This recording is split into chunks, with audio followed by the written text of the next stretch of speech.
পাশে সৌদি আরব, অন্য পাশে তুরস্ক ও পাকিস্তান, তিন প্রভাবশালী মুসলিম দেশ। আর তাদের আগ্রহের কেন্দ্র এখন বাংলাদেশ। প্রশ্ন উঠছে, কেন বাংলাদেশকে নিজেদের নিরাপত্তার সহযোগিতার বলয়ে চাইছে এই তিন দেশ? আর বাংলাদেশ যদি সত্যি এই নতুন প্রতিরক্ষা কাঠামোর সঙ্গে যুক্ত হয়, তাহলে কি বদলে যাবে ঢাকার পররাষ্ট্রনীতির হিসাব?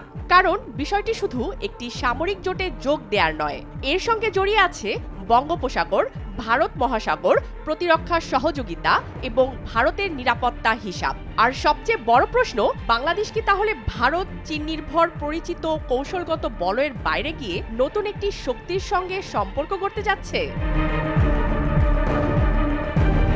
মূলত একদিকে পাকিস্তান, দক্ষিণ এশিয়ার গুরুত্বপূর্ণ সামরিক শক্তি, অন্যদিকে তুরস্ক, ন্যাটোর সদস্য এবং ড্রোন ক্ষেপণাস্ত্র সহ প্রতিরক্ষা প্রযুক্তিতে দ্রুত শক্তিশালী হয়ে ওঠা একটি দেশ।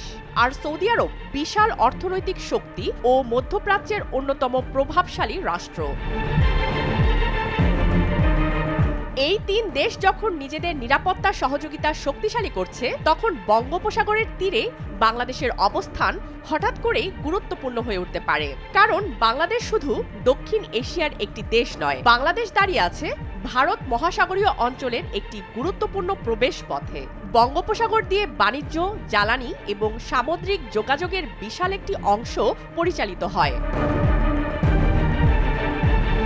অর্থাৎ এই অঞ্চলে বাংলাদেশের সঙ্গে ঘনিষ্ঠ সম্পর্ক মানে শুধু ঢাকার সঙ্গে সম্পর্ক নয়, ভারত মহাসাগরীয় অঞ্চলে একটি অতিরিক্ত কৌশলগত দরজা খোলা। আর এখানেই ভারতের জন্য বিষয়টি গুরুত্বপূর্ণ, কারণ ভারত দীর্ঘদিন ধরে তার পূর্ব ও পশ্চিম দুই দিকের নিরাপত্তার হিসাব আলাদাভাবে দেখে এসেছে। এখন যদি বাংলাদেশের সঙ্গে পাকিস্তান ও তুরস্কের প্রতিরক্ষা সম্পর্ক আরও গভীর হয়, তার প্রভাব শুধু কূটনৈতিক বৈঠকে সীমাবদ্ধ থাকবে না।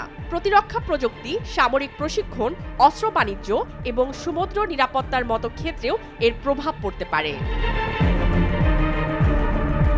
তবে এখানেই বাংলাদেশের আসল কৌশল বলে মনে করেন কূটনীতিকরা। ঢাকা এখনই বলছে না আমরা জোটে ঢুকে যাচ্ছি, বরং বলা হচ্ছে জাতীয় স্বার্থ বিবেচনা করে সম্ভাবনাটি দেখা হচ্ছে। কূটনীতিতে এই পার্থক্যটাই গুরুত্বপূর্ণ, কারণ দরজা খোলা রাখা মানেই ঘরে ঢুকে পড়া নয়।